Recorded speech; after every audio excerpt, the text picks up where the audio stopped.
Hey guys, so I want to start off this video. First off, this video is going to cover the half sheet. So I want you to use this video if you get stuck. So first thing, at the top of the page, I want you to notice it says absolute value, and it gives us the equation of y is equal to a absolute value of x minus h plus k. Now I want you guys to notice that it has these bars around this. Anytime it has those bars, it's an absolute value. The absolute value makes a V shape. The V shape basically has two constant rated chains. You're going to change. You're going to have one going up and one going down as far as slope goes. Now we're going to go over each one of these parts as a reminder because it's been a while. This A value, first off, if it's a plus or a minus, it's going to tell you if you go up or down. And when I mean up by down, I mean a V that's going upwards or a V that's going downwards. Then what we're going to look at is this H. This is tells us if we go left or if we go right.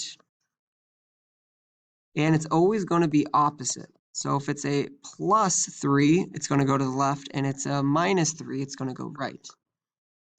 And the last one is K. K tells us if we go up and down, but not if it's like going upwards or downwards, but if it's literally being shifted upwards, or if it's being shifted downwards, so it would look like a little lower in our graph. Okay? So if that's all the reminder you need, you can pause right here. If not, let's keep watching these videos. I'm going to do a handful of them, and I want you to follow along with me if you need to. So the first thing is, here's the sheet. This is what you guys should be looking at. And if you turn to your notes, I believe your notes are about like page 31 or 32. It shows you the directions. So what we're going to be always comparing this, we're going to be comparing it to y equals the absolute value of x. So that's just a graph that makes a V. And now I want to look at the difference, and you need to describe to me what does it do. So looking at this says y is equal to the 13 times the absolute value of x. Well, it's basically saying this 13, what difference does it make? And whenever you have a number that's greater than 0, it's going to make it, greater than 1, it's going to make your graph steeper. So that's what you'd write. It'd be steeper. So let's just go ahead. In the top right-hand corner, follow along with me. This would be like y equals the absolute value of x. Y equals the absolute value of 13x would be a lot steeper. It would look like this. All right. So now, as a reminder, if you look right here, this says y equals x minus 2. And if you looked at your notes that I had you write down, that minus 2 makes it go left or right, and it's opposite. So when it's subtracting, it's not going left, it's actually going to the right 2 spots. So your graph would shift to the right 2 spots. Okay? So I'm going to let you guys try 3, and we're going to jump to 4. So first thing is I have this negative right here. That's going to make my graph go down. So graph will be going down.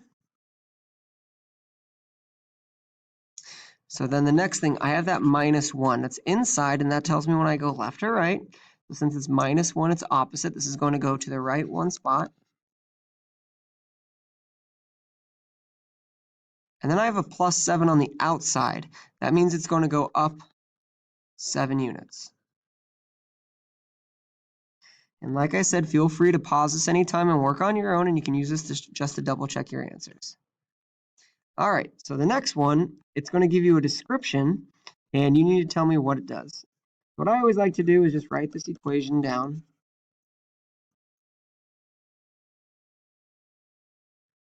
And now it says, I write it over and over and over till I fill all the requirements. So the graph, the equation of the graph is shifted 2 units up.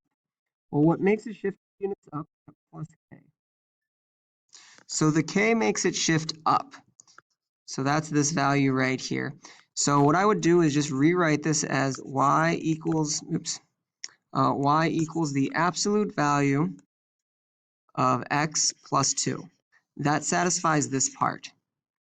And it says it opens downward. So to make it open downward, that the first value in front of the absolute value of x needs to be negative. So that we're going to satisfy this part, opens down. Y equals negative absolute value of x 2. All right, and it says and wider. Well, remember something, your graph is wider when the number is still the same sign, so this number needs to be negative, and it has to be, the absolute value needs to be closer to 0. So what do I mean by that? Something like 1/2 would work. Anything less than 1 would make that work. And we're looking at the absolute value of 1. So just as a reminder, this negative makes it open down, this 1/2 makes it wider, and this plus 2 makes it move up 2 units. Okay? I would like you to try the others on your own as well now. All right, so now the second page, it says what we're going to be doing is given a quadratic. Now, a quadratic is a parabola. First off, the difference with a quadratic is there's going to be an x squared on there. There's something going to be squaring to the second power. This does not make a V, this makes a U shape. But the same idea applies. So we're going to have y equals a parentheses x plus h squared plus k. And same idea, this makes it go up or down, wider or narrower. This makes it go left or right. And this makes it go up or down, like shifted up or shifted down. So it says, without graphing, explain in words how to graph 5 times the quantity of x plus 2 squared compared to y equals x squared. So I have a 5 out in front. That is a bigger number than this imaginary 1. That means this graph will be wider. No, it won't. It'll be narrower, more skinnier. Put narrower.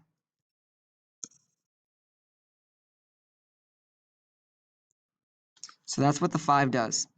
Then I have a plus 2 inside the parentheses. This will shift it to the left.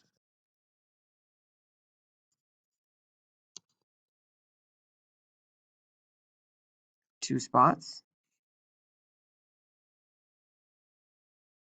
And that's it.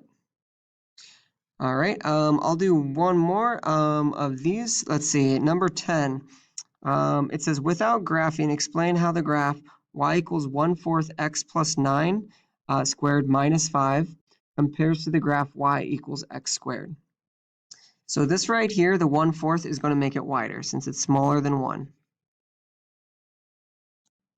Then I have a plus 9. Since it's plus 9, it's not moving to the right. It's actually going to move to the left. So it's going to shift to the left 9 units. Then I have a minus 5. This minus 5 shifts down 5 units. All right, guys, so hopefully this helps. Go ahead and attempt the rest of the ones on your own. Please check with the partner at your table. And if you have any questions, feel free to ask the substitute or email me. All right, have a great day. Don't forget to watch the second video.